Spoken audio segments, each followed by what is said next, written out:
Take a look around you. You're sharing the world with a group of killers whose lethal nature is matched only by their beauty. They're high-tech assassins, deadly to man and beast alike. And they're amongst the most terrifying creatures on Earth. Prepare to enter the death zone of secret nature, where your only chance of survival is to learn the snake's secrets.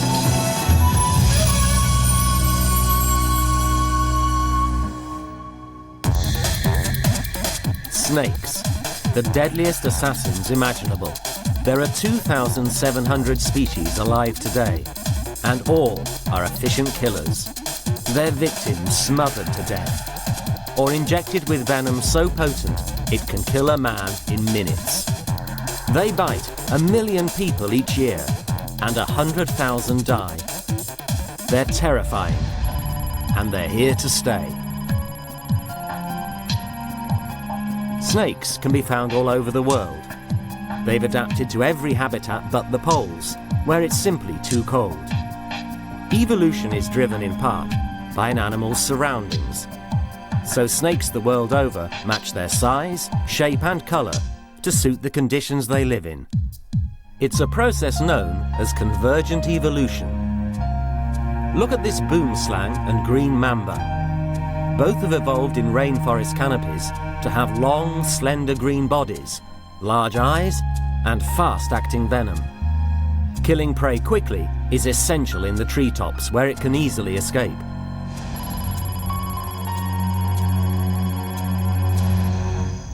Snakes are most varied in tropical forests because there's a wide range of food and a constant, favourable climate.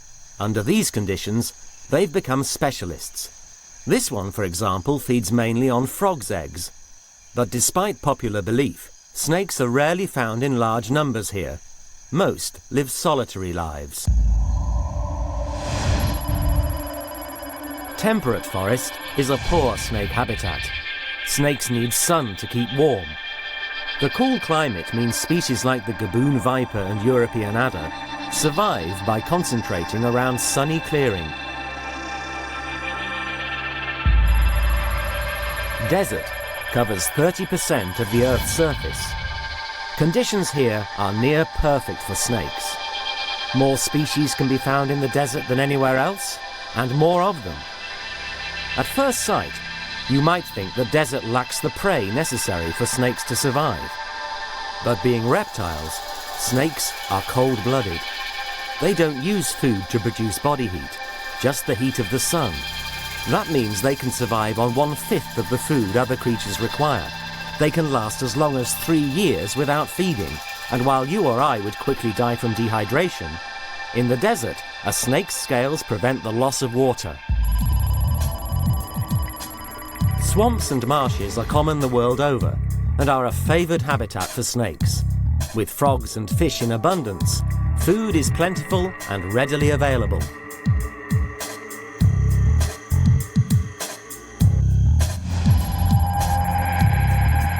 Grasslands cover 1/4 of the Earth's surface. Here, prey suitable for snakes are few and far between, and predators like this secretary bird are common. The few snakes that do live here tend to eat a wide variety of food, and are found in other habitats too.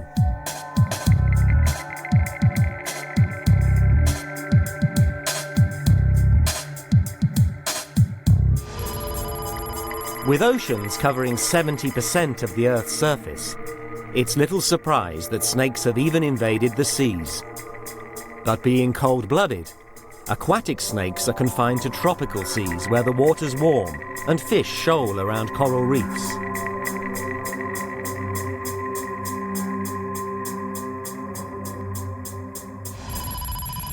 It may sound surprising, but today we're most likely to come across snakes where humans can be found. Mice and rats, ideal snake food, are encouraged by the rubbish we create and the food we grow. Inevitably, when snakes and man collide, it's the snakes that lose out.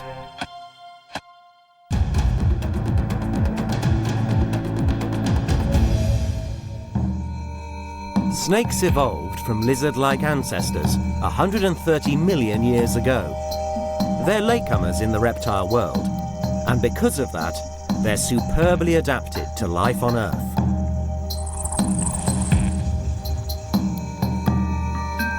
This monitor lizard displays many of the physical traits snakes have lost along the road of evolution. Eyelids that blink. Snakes lack eyelids. Instead, their eyes are protected by a modified scale called the spectacle. It's replaced every time the snake sheds its skin.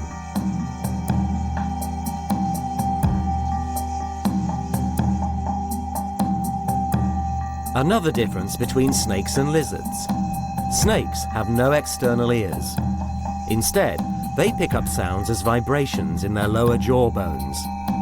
But hang on, surely snakes can hear. We've all seen footage of snake charmers playing music to enchanted serpents. The truth is, the cobra is being mesmerized by the movement of the instrument. And there's little risk of the snake charmer being bitten either, as they traditionally sew the snake's lips shut.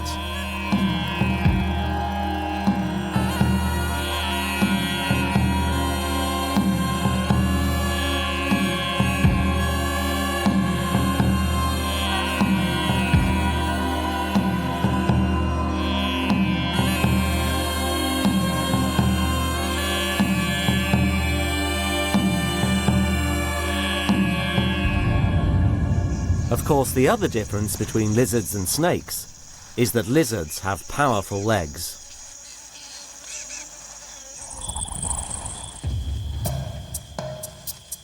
So how and why did snakes lose their legs?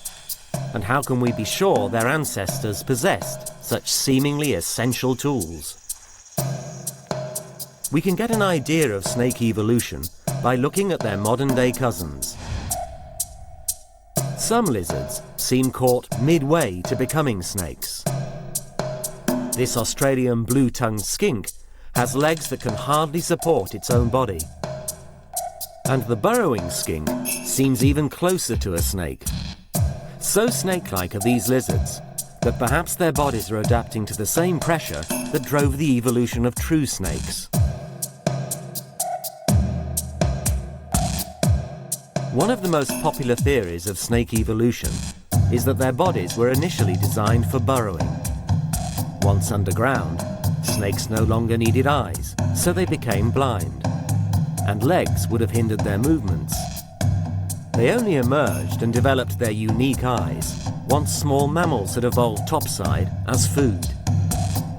So if small legs are an advantage when burrowing, maybe having no legs is even better. One creature that hints at this next stage in the snake's evolution is the European slowworm. It's a lizard in every way except one. It has no visible legs. Even so, beneath its skin, its skeleton retains remnants of the limbs its ancestors shed. But this must be the ultimate in snake-like lizards. It's a worm lizard, or amphisbaenium, and it's found all over southern Europe. The ancient Greeks believed them to be deadly poisonous, but in fact, they're harmless, burrowing, legless lizards.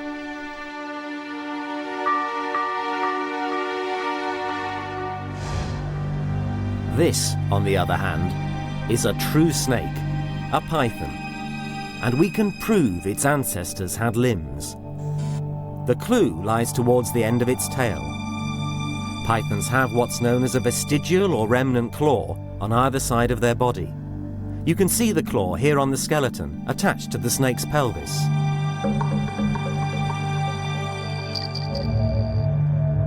Male pythons use their claws to stimulate their mates during courtship.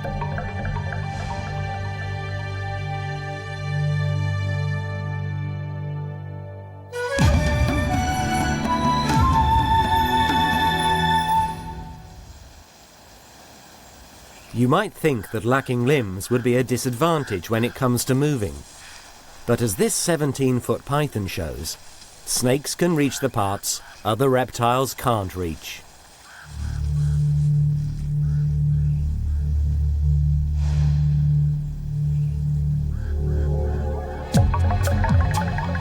The design of their skeleton is crucial.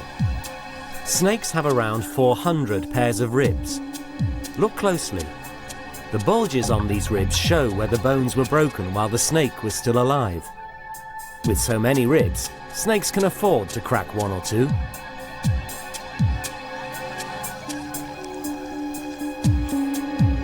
Without this magnificent skeleton, snakes wouldn't be able to move with such grace. Uniquely, snakes' ribs can rotate where they join the backbone and are connected by specialized muscles, allowing their bodies to bend and coil in every direction.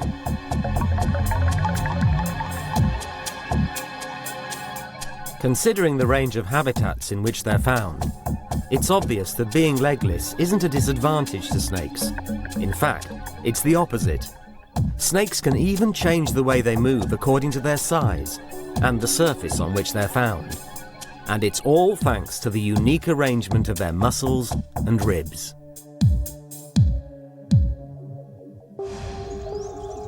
It's a body form that's allowed snakes to specialize. They can even climb vertically up and down, a skill even the greatest human climber could never match. Vipers and rattlesnakes are the ultimate specialists. Using a corkscrew style of motion, they sidewind over the burning desert sands. By keeping only 2 points of their body in contact with the ground at any one time, they avoid overheating. This is the horned rattlesnake of North America.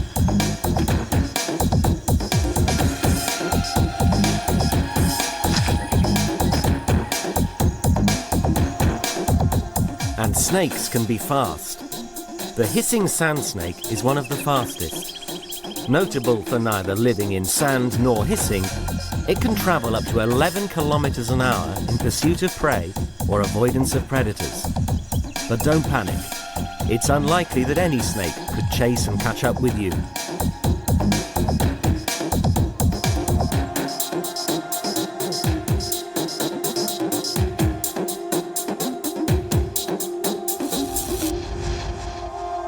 And snakes are expert swimmers, remaining submerged for up to an hour at a time. Known as anguilliform motion, snakes swim in exactly the same way as they slither over land, bending their body in an S shape that travels from head to tail, pushing the water behind it.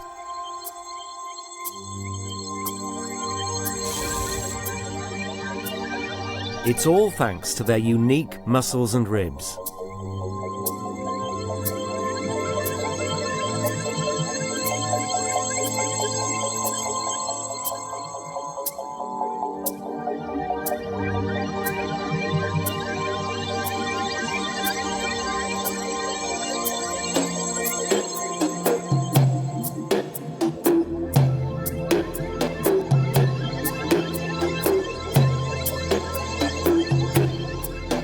But there's another way for snakes to move that instead relies on the gripping action of their scales. As the scales of this puff adder grip the forest floor, muscles contract to pull its body forward. The snake moves with a concertina-like motion. It's only possible because the belly scales overlap in all directions except behind them. The scales stick into the ground like the ridges on a tank's tracks.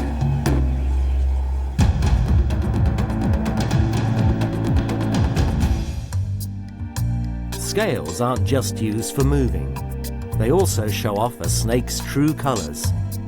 If you're deadly venomous, it's best for creatures to steer clear. So to avoid predators, many deadly snakes display brightly colored warnings.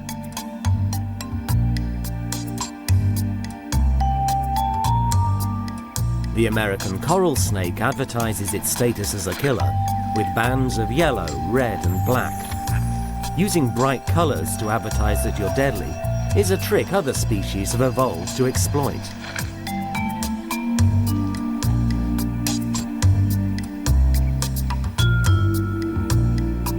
Kingsnakes are non-venomous, so in defense they've evolved to look like their deadly cousin, the coral snake. Even to a snake expert, they can be hard to tell apart. So remember this. it could save your life. Red and yellow, kill a fellow. Red and black, venom lack. But which of these is the deadly snake? Red next to black. This is a harmless scarlet kingsnake. Red next to yellow. This American coral snake is worth staying clear of. Most kingsnakes, this is the Mexican kingsnake, specialize in killing and eating other snakes, but they gain protection from their markings.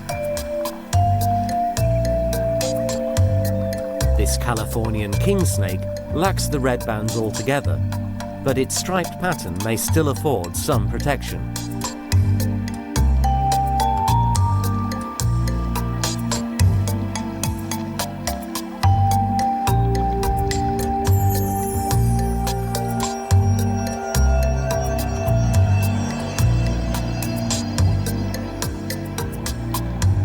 The snake world is full of colour. Their bodies display a vast array of patterns. But the scales themselves are clear. It's the layer of skin beneath that contains the pigment. This is important, as it allows snakes to shed their skin without losing their markings. Scales are so important to a snake's looks that they're polished clean and shiny with special oils secreted from a snake's nose. Many snakes rely on colour to hide them from predators or prey.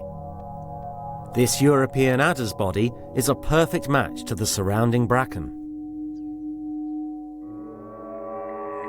The dappled forest floor matches this puff adder's patterning, keeping the snake perfectly hidden. If you're lucky, it'll move off as you approach. Lacking ears, it detects the vibrations of your feet through its jawbone. It's just as well it does. Puff adders have one of the most potent venoms of all snakes.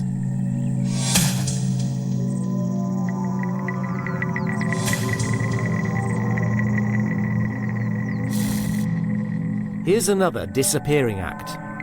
A gaboon viper melts into the African forest floor. It not only hides it from enemies, but also from prey as it lies in wait. So watch your step. Its flat triangular head contains some of the largest venom sacs of any species.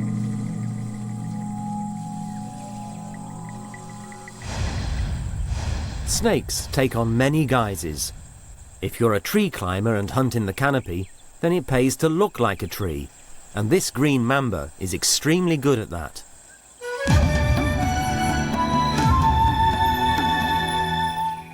Snakes may be deadly, but they're also vulnerable to attack. They've devised many devious methods of defense. We've already met those that use camouflage. Those that warn of their deadly nature with bright colors. And those that just pretend to be deadly. But there are other means of avoiding attack.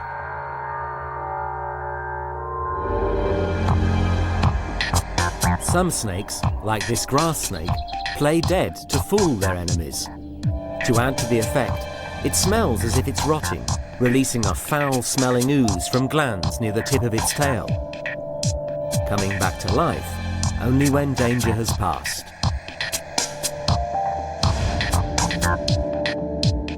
Others try to appear larger than life, a trick perfected by the cobra.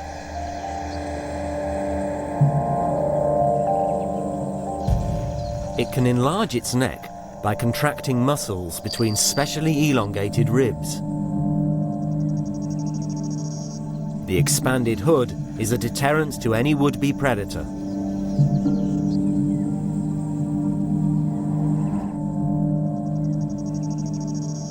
But some cobras have another unique method of defense. They can spit deadly venom with great accuracy, straight into the eyes of their enemies. It's the same venom they use to bite. At high speed and in a fine spray, this venom can travel 12 feet. So how's it done? The spitting cobra's skull is greatly modified. Hollow fangs are fixed in place at the front of the mouth, and are relatively small and round. The salivary glands that produce the venom are completely enclosed and surrounded by strong muscles. By contracting these muscles, the venom is forced down the fangs and out through forward-facing holes at their tips. The spit is given even more momentum by the cobra rearing its head. It's like taking a run-up before throwing a ball. The heightened high angle also allows the venom to travel further and makes it more likely to strike its enemy in the eyes, where it causes instant and intense pain and can even blind. While opening its mouth, the cobra exposes a feature common to all snakes, a tube-like device called the glottis. This acts like a diver's snorkel, enabling the cobra to continue to breathe even when swallowing large prey. Then there are the snakes that ward off intruders by making a noise. Few people need to be told what species makes this sound. Every time a rattlesnake sheds its skin, the last scales at the end of its tail fail to fall away and are added to the rattle. The scales fit loosely together, so when shaken produce the characteristic noise. The rattle also serves to draw the attention of predators or prey away from the snake's venom-loaded head. Like all snakes, rattlers won't bite unless provoked. It costs them too much energy to waste their venom. But if you hear this noise, you know it's a warning to stay away. So effective is the rattlesnake's defense that the trick has been copied by many other species. And if you heard this sound, would you take the time to look closely? The creature making this rattle is a gopher snake. Not only does it look similar to a rattler, it does a very good impersonation too. But lacking a rattle, it uses its voice, hissing the sound while wiggling the end of its tail against rocks for added effect.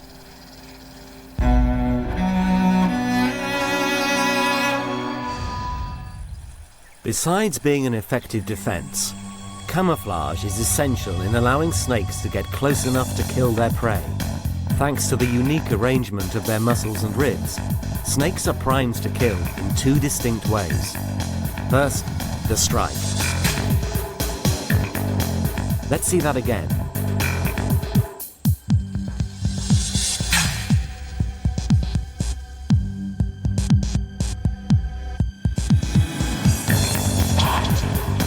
It's estimated that worldwide 100,000 people die each year from snake bites.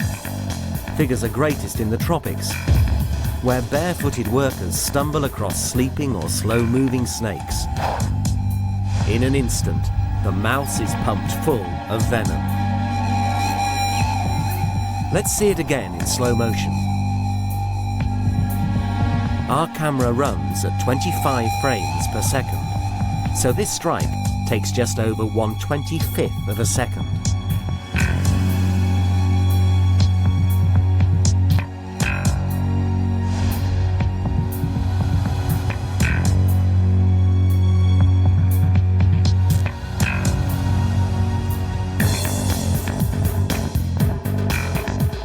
Of the 700 species of snake that use venom to kill their prey, 2/3 can be deadly to man.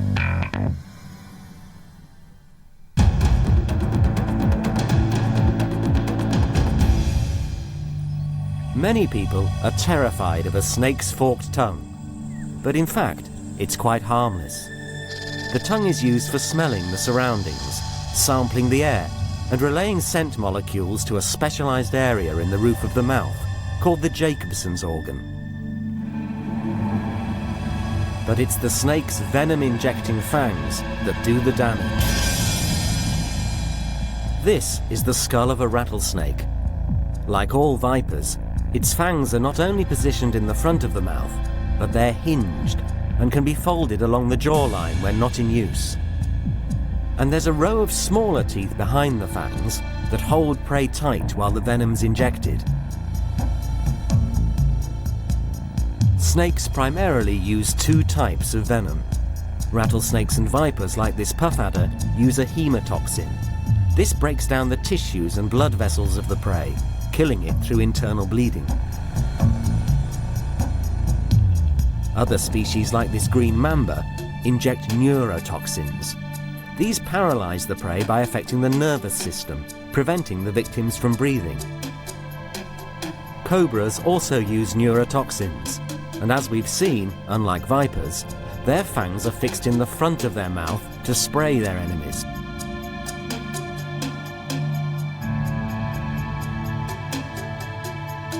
Whatever the type, most venom is no more than modified saliva injected through modified fangs built like a hypodermic syringe. And fangs can be huge. This gaboon viper has the longest of any snake, reaching a massive 5 centimeters. They're long enough to stab through a man's arm. It's deadly, and victims rarely make it to the doctor.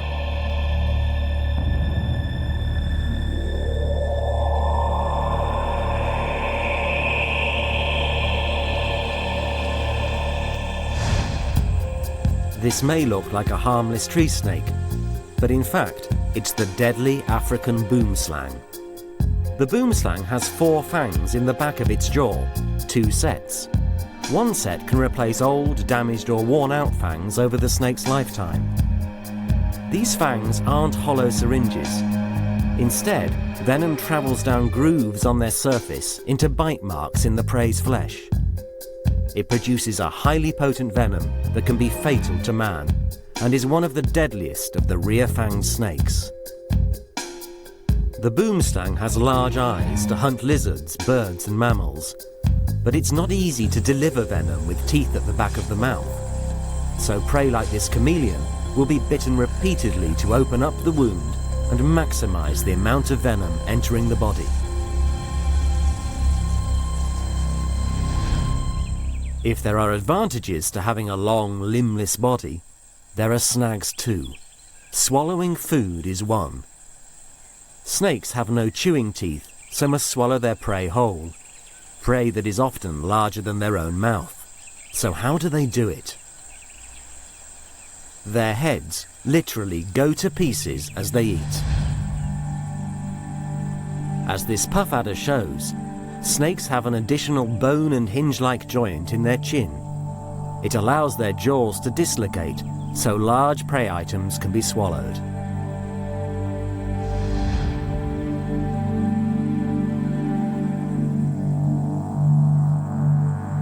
This African vine snake shows how, having dislocated its jaws, prey like this chameleon is then drawn into the stomach by contractions of the body muscles. One group of snakes is so good at spreading its jaws that it's become specialized to eat eggs and nothing else. They're known as Dasypeltis, or the egg-eating snakes. They live in regions of tropical Africa where ground-nesting birds lay their eggs all year round, so there's never a shortage of food.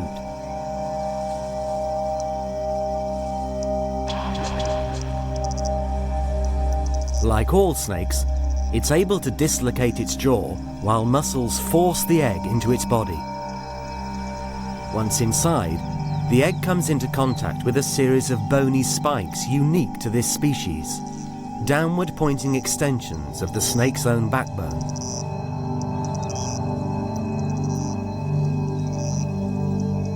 By wriggling its body, the spikes are used to crack the egg, and the contents slide into the snake's long gut.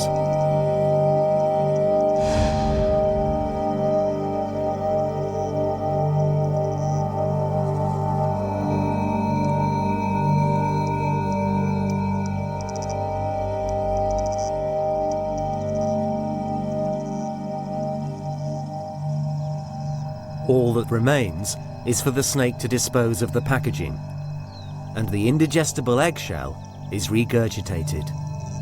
A valve at the back of the mouth ensures that the egg's contents are not regurgitated with the shell.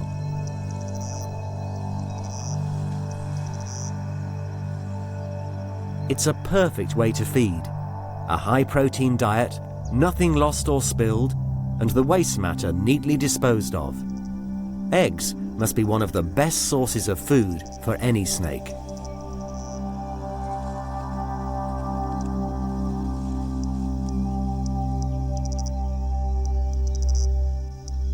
But there is an even better snake diet. Some snakes, this African file snake is one, eat other snakes, like this smaller green bush snake, and nothing else. It's really surprising there aren't more species that live like this. After all, a smaller snake is the perfectly packaged meal.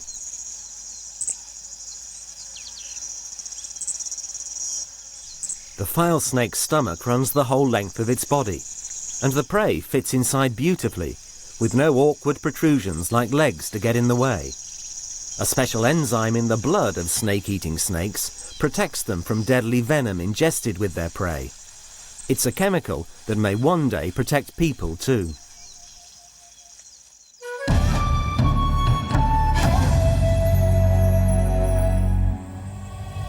We've seen snakes that strike at their prey. Now, meet the constrictors. This African beak snake is one. Contrary to popular belief, constrictors don't crush their prey. Instead, it's held so tightly that it can no longer breathe.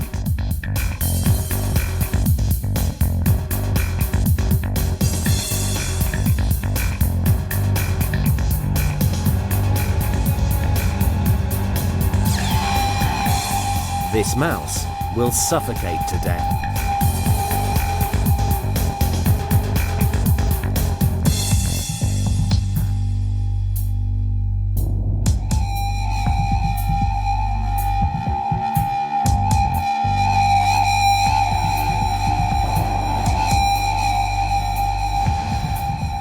Here's another attack. A python constricts a rat.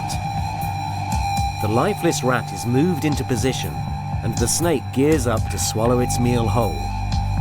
As always, the rat will be turned head first before entering the snake's stomach, to prevent the rat's legs from getting caught in the snake's throat. Again, the jawbones come apart. The rat is swallowed whole, and there's no need for chewing.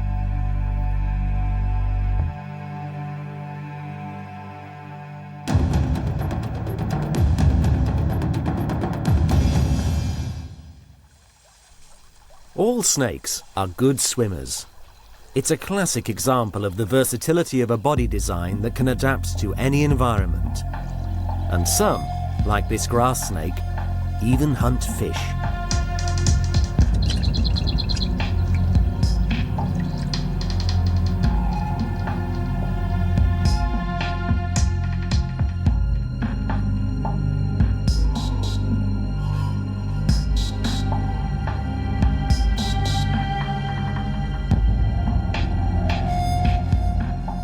This time it has no luck hunting minnows in the shallows. The fish are just too fast. Perhaps it will have more success catching frogs at the water's edge.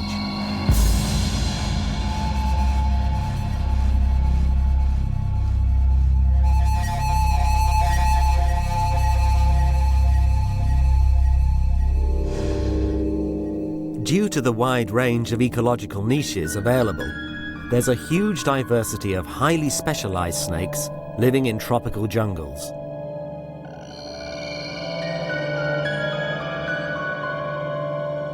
This one, for example, feeds almost exclusively on the eggs of frogs, laid on leaves that overhang fast-flowing rivers.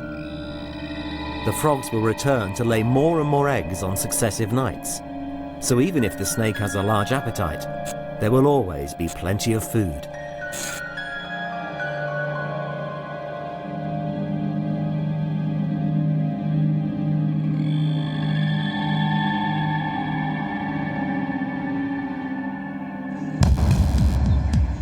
Snakes' stick-like bodies make them ideal predators on the ground and in the trees. African weaver birds build nests that hang from the tips of branches. Their tunnel-like entrances baffle most predators, but not a specialist tree dweller like this adult boomslang. Its flexible body allows it to move with ease through the tangled branches. The weavers are helpless in the face of such a ruthless killer. Thanks again to the unique arrangement of its muscles and ribs, the snake can make its body as rigid as a metal rod to span the gaps between branches.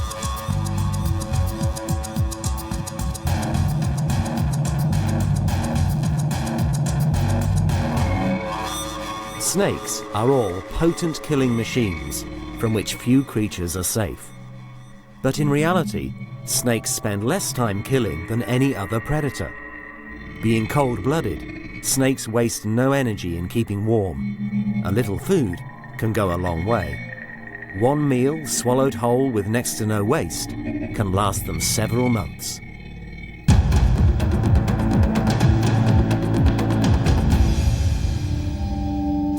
But being cold-blooded has its drawbacks. Unable to generate their own body heat, snakes must take on the temperature of their surroundings, but they can't afford to become too hot or too cold. These prairie rattlesnakes are soaking up the last of the autumn sun before entering their winter hibernation.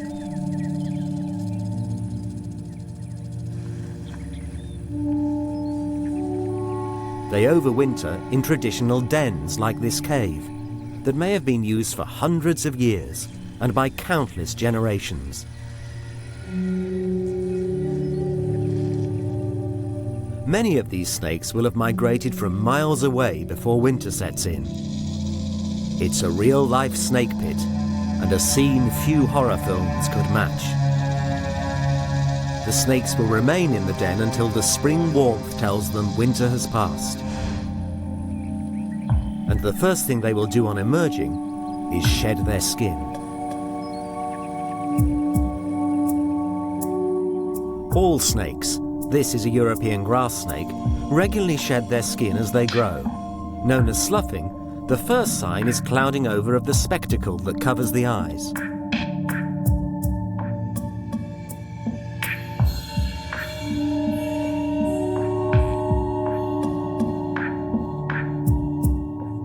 The skin then splits along the upper lip, and the face lifts away. The head emerges first, bright, shiny, and new. The discarded helmet of skin, complete with eye goggles, is set aside. Now the rest can be pulled off.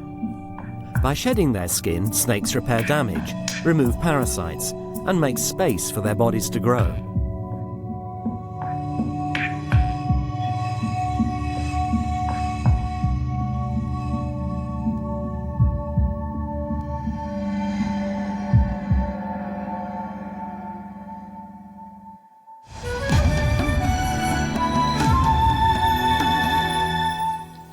Like all animals, snakes must compete for a mate.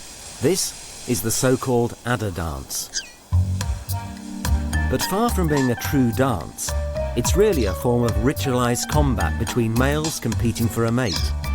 It's courtship, adder style. And there's definitely a female nearby. The snake that reaches its head up the highest for longest is the strongest and will win the right to mate. This may have originated as a fight to the death, but over millions of years of evolution, display has displaced combat, and they'll never lay a fang on each other.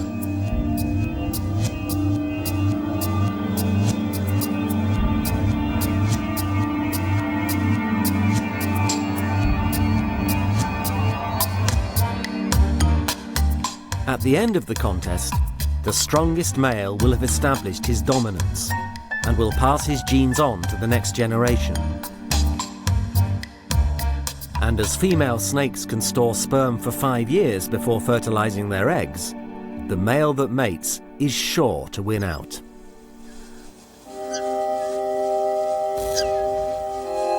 He rubs his body against the female, a form of snake foreplay. She's much less vividly marked than the male. For her, the need for camouflage far outweighs the need to impress. She's also bigger, and with good reason. She'll carry up to 10 little adders inside her body. Adders are unusual amongst snakes. There are very few that give birth to live young. Most snakes, like this grass snake, lay eggs, and their ancestors were doing so long before the birds. The grass snake has found a warm, deep compost heap in which to lay her eggs. once she's laid them, she'll play no further role in their development. Very few snakes show any form of parental care of their offspring. Even so, to give her young the best possible start in life, she's incubated the eggs inside her. As a result, the embryo within the egg is a long way towards being developed before it's laid.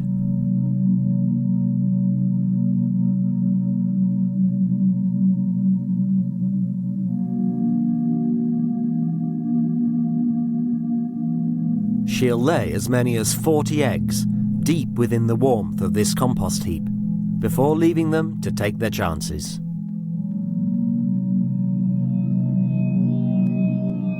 It's now 5 days since the eggs were laid. The coils of the snake's body are clearly visible, and its eyes are already fully developed. Look closely, and you can see its heart beating strongly. The head of the little grass snake is also starting to take shape. Now you can see an important difference between a bird and a snake's egg. A bird's chick develops attached to the yolk and outside it. Snakes actually grow within the yolk itself. Here you can see the head at 2 weeks after the egg was laid. 3 weeks now, and looking more snake-like every day. Incredibly, rudimentary legs can be seen, evidence of their limbed ancestors. By 5 weeks, the body has begun to acquire scales.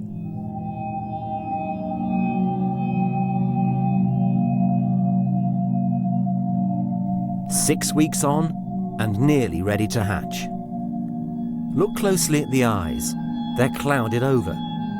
The baby snake has grown inside the egg, and one of the first things it will do on emerging is slough its skin. At last, the big moment has arrived.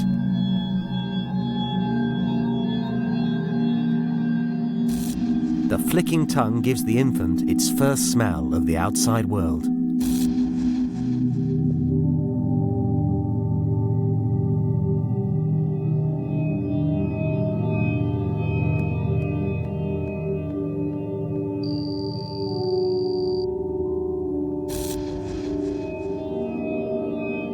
It's August when the young grass snakes emerge.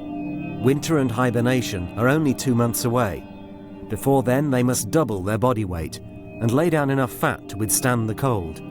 There's no time to waste, and those that fail to find enough food will die.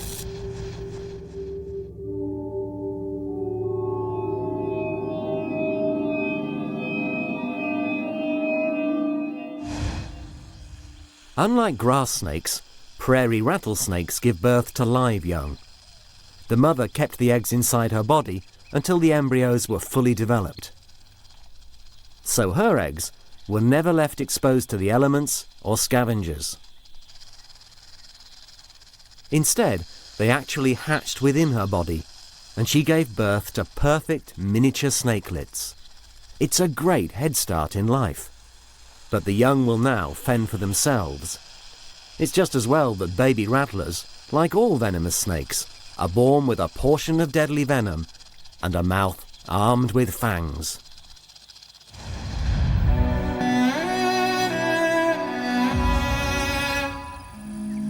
The snake family contains an extraordinary diversity of killers, and some have even gone high-tech. Below the nostrils and eyes of this rattlesnake are 2 small pits.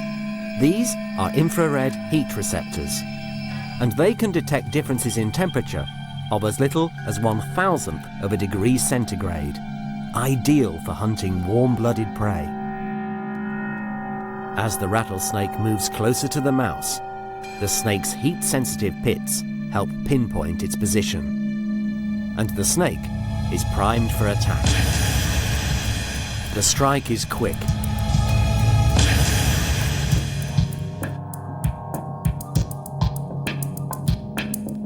The mouse bounds off, but the venom has sealed its fate. Its blood thickens, its heart strains, and its lungs cease to breathe. The snake will bide its time and use its forked tongue to follow the scent of the dying mouse. Its scratching claws and biting teeth no longer a threat.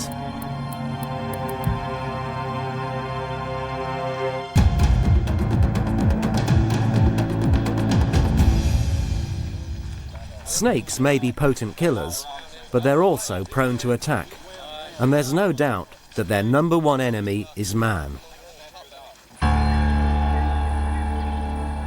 In some ways, it's understandable. Poisonous snakes are a menace, and they claim many lives.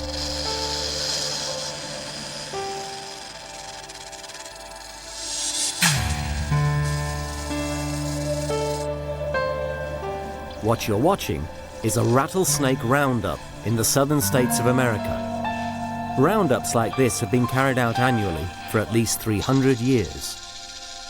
The first, in 1680, may have been necessary to clear dangerous snakes from areas around schools or homes, as new settlements spread across the continent. But today, they're more macabre entertainment than necessity.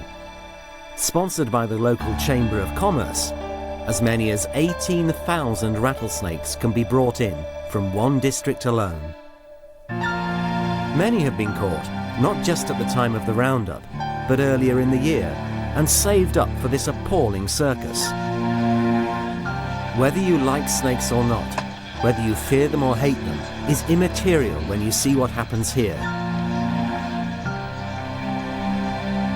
They're needlessly slaughtered, beheaded for amusement. Even the extraction of venom serves no useful purpose, since it's not done under sterile laboratory conditions. The snakes provide skins for grotesque, pointless souvenirs.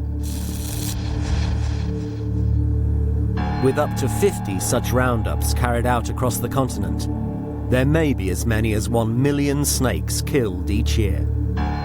Even if a few rattlers survive, their future must be far from secure when faced with such regular, wholesale slaughter.